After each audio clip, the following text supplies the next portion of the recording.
कहते हैं कि भारत पुरुष प्रधान देश है।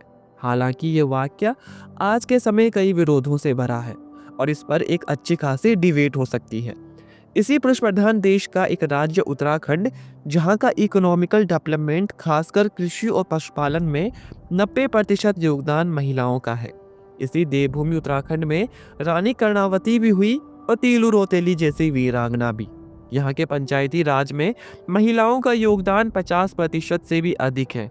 और जब उत्तराखंड के अस्तित्व और हक हकूक की बात आई तो यहाँ की महिलाओं ने उत्तराखंड के बड़े बड़े आंदोलन का नेतृत्व कर शासन प्रशासन से अपने हक मांगे, तब चाहे वो चिपको आंदोलन से लेकर डूंगी पैतोली आंदोलन हो। और जब इनके स्वाभिमान की बात आई, जब इनको पुरुषों का उत्पीड़न झेलना पड़ा, तब यहाँ की महिलाओं ने खड़ा किया उत्तराखंड के सबसे बड़े आंदोलनों में गिने जाने वाला आंदोलन। यहाँ की घाटियों में गूंजी एक आवाज, नशा नहीं रोजगार दो। नमस्कार दोस्तों, मैं सुबोध गुसाई, स्वागत है आपका हिमालयन टॉक्स में। आज की वीडियो में हम बात करेंगे उत्तराखंड में हुए नशा नहीं रोजगार दो आंदोलन के बारे में। उत्तराखंड में तब और आज जो सबसे कॉमन नशा था वो था शराब का। वैसे उत्तराखंड में शराब का बहुत बड़ा इतिहास नहीं है। उत्तराखंड का इतिहास बताता है कि 1815 तक इस क्षेत्र में शराब का आम जनता के बीच प्रचार प्रसार ना के बराबर था। इस क्षेत्र में उत्तराखंड की शेड्यूल ट्राइब जैसे सोका, जोहारी, जाड़, मारछा, जोनसारी, थारू और बुक्सा परंपरागत रूप से शराब निर्माण करती थी। अंग्रेजी काल से पहले यहाँ शराब का चलन बहुत कम था। उत्तराखंड में सबसे पहले ब्रिटिश काल में 1880 के बाद सरकारी शराब की दुकानें खुलने के साथ ही यहाँ पर शराब का प्रचलन शुरू हुआ। पहाड़ों में छावनियाँ और हिल स्टेशनों की स्थापना के बाद शराब को गति मिलने लगी। फिर भी उत्तराखंड के 3-4 शहर कस्बों को छोड़कर शराब का प्रचलन नहीं बढ़ा। 1882 में जब ये कहा जाने लगा कि यहाँ पर शराब का प्रचलन बढ़ने लग गया है और इसके दुष्परिणाम पर बात होने लगी, तो तत्कालिक कमिश्नर रेमचे ने लिखा था कि ग्रामीण क्षेत्रों में शराब का प्रयोग बिल्कुल भी नहीं होता और मुझे आशा है कि ये कभी होगा भी नहीं। मेन स्टेशनों के अलावा शराब की दुकानें अन्य जगह नहीं खुलने दी जाएंगी। हालांकि इससे पहले भी 1863 से 73 की अपनी रिपोर्ट में बेकर ने भी लिखा था कि कुमाऊं में शराब पीने का प्रचलन नहीं है। ब्रिटिश काल में शराब का प्रचलन बढ़ने के साथ ही शराब को एक आवश्यक बुराई मानकर इस क्षेत्र में इसके खिलाफ बराबर विरोध भी होता रहा। इसके विरोध में स्थानीय अखबारों में छपने लगा। अल्मोड़ा अखबार 2 जनवरी 1893 ने लिखा, जो लोग शराब के लती हैं वो तुरंत अपना स्वास्थ्य और संपत्ति खोने लगते हैं। यहाँ तक कि वे चोरी, हत्या और बहुत सारे अपराध भी करते हैं। सरकार को लानत है कि वो सिर्फ अपना आबकारी रेवेन्यू के प्राप्ति के लिए इस तरह की स्थिति को श्रेय दे रही है। यह सिफारिश की जाती है कि सभी नशीले पेय पदार्थों को पूरी तरह बैन किया जाए। वहीं जिला समाचार अल्मोड़ा ने 1 जून 1925 को अपने संपादकीय में लिखा कि हमें बड़े शौक के साथ लिखना पड़ रहा है कि कुमाऊं प्रांत में दिन प्रतिदिन शराब का प्रचार बढ़ता जा रहा है। सरकार अपनी आमदनी नहीं छोड़ सकती और दुकानदार अपनी रोजी नहीं छोड़ सकते, तो क्या लोग अपनी आदत नहीं छोड़ सकते? छोड़ सकते हैं, छुड़वाए जा सकते हैं। भारत की आज़ादी के बाद इस क्षेत्र में शराबबंदी के लिए व्यापक आंदोलन होने लग गई। 1 अप्रैल 1969 को सरकार ने उत्तरकाशी, चमोली और पिथौरागढ़ में शराबबंदी लागू कर दी और अगले साल टिहरी और पौड़ी गढ़वाल में भी शराबबंदी कर दी गई। पर 14 अप्रैल 1971 को इलाहाबाद उच्च न्यायालय ने शराबबंदी को अवैध घोषित कर दिया और उत्तर प्रदेश सरकार ने सुप्रीम कोर्ट में इसके विरुद्ध कुछ करने के बजाय फौरन शराब के नए लाइसेंस जारी कर दिए। जनता ने इसका तुरंत विरोध किया। सल्ला बहन जैसे लोग आगे आए। 20 नवंबर 1971 को टिहरी में बहुत बड़ा प्रदर्शन हुआ, गिरफ्तारियां हुई और अंततः सरकार ने झुककर अप्रैल 1972 से पहाड़ के 5 जिलों में फिर से शराबबंदी कर दी। इसके चलते उत्तराखंड में गांव-गांव में कच्ची शराब यानी कि सुरा कुटीर उद्योग के रूप में फैल चुकी थी। पिथौरागढ़, उत्तरकाशी, चमोली जैसे सीमांत जनपदों में भूटांतिक जनजातियों के अधिकांश लोगों ने तिब्बत से व्यापार बंद होने के बाद कच्ची शराब के धंधे को एक अपना मुख्य व्यवसाय बना लिया। इस धंधे को बखूबी चलने देने के लिए पुलिस व आबकारी वालों को इच्छा अनुसार पैसा खिलाते हैं। कच्ची के धंधे को नेपाल से भारत में आकर जंगलों, बगीचों और बहुत सारी जगहों में नेपाली मजदूरों ने भी खूब चलाया। पहाड़ की बर्बादी का एक नया व्यापार शुरू हो गया। एक सरकार शराब को बंद करती तो दूसरी सरकार शराब के नए लाइसेंस जारी करती। नवां दशक शुरू होने तक हालत बहुत खराब हो चुके थे। सुरा जैसे व्यापक जहरीले द्रव्यों का पहाड़ों में एक व्यापक प्रसार हो गया। साथ ही सैकड़ों परिवार तबाह हो गए। एक ही परिवार की 3-3 पीढ़ियां एक साथ शराब की लती हो गई। परिवारों की आमदनी का बहुत बड़ा हिस्सा इन नशों के लिए खर्च होने लगा। पेंशन, मनी ऑर्डर, सरकारी अनुदान, यहाँ तक कि औरतों के गहने जेवर और घर के भांडे बर्तन बेचकर भी शराब पीने की घटनाएं सामने आने लगी। मृत्यु की छाया पहाड़ के स्वस्थ समझे जाने वाले युवकों के चेहरों पर प्रत्यक्ष दिखाई देने लगी और ऐसे अनेकों मौतें हुई।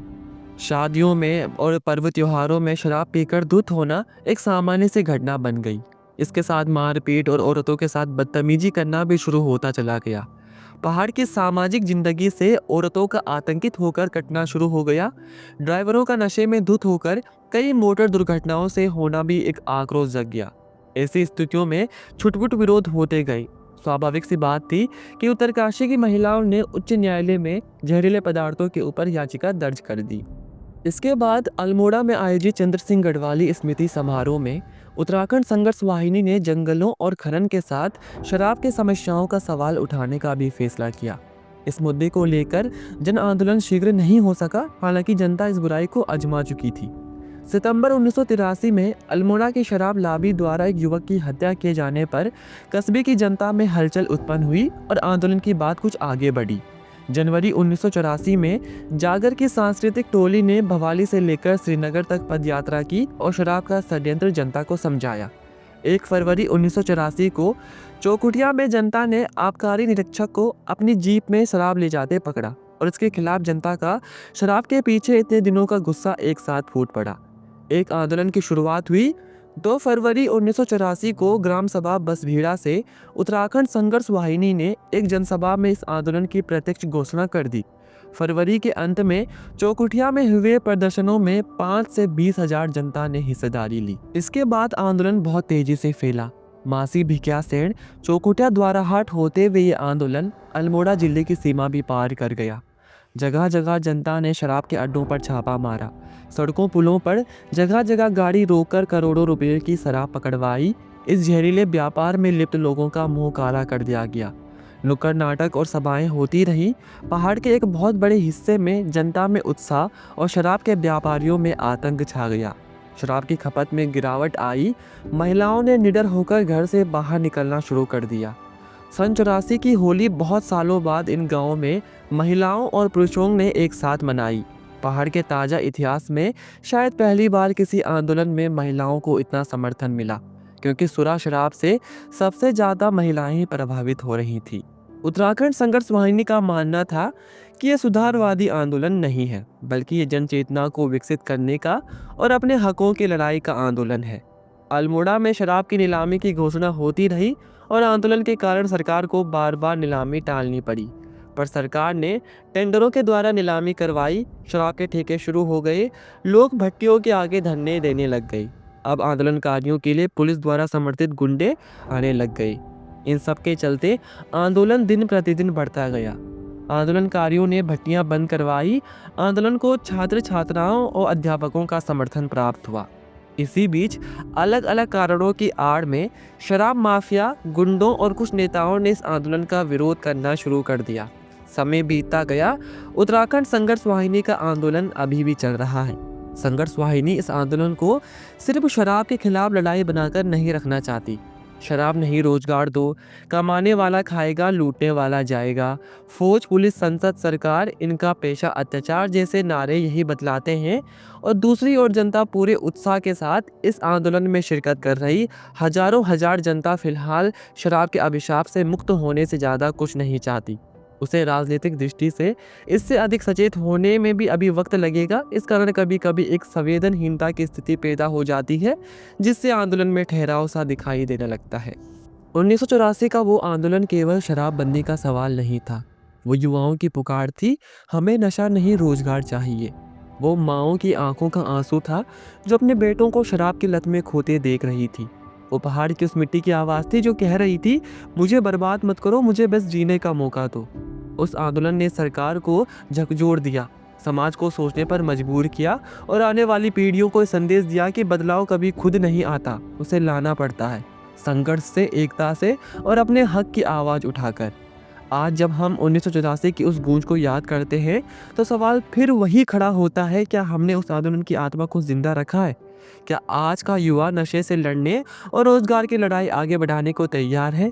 शायद अब वक्त है फिर से वो नारा गूंजे, नशा नहीं रोजगार दो। क्योंकि नारा सिर्फ 1984 का नहीं था, ये आज भी उतना ही ज़रूरी है। तो दोस्तों, आज की वीडियो में इतना ही। अगर आपको वीडियो पसंद आए तो इसे शेयर ज़रूर करें, ताकि 1984 की उस आवाज़ की गूंज आज के युवाओं तक पहुंचा सके। हमारे चैनल को सब्सक्राइब करना ना भूलें। मैं सुबोध गोसाई मिलता हूं आपको अगली वीडियो में उत्तराखंड की एक और कहानी, एक और किस्से के साथ। जय भारत, जय उत्तराखंड।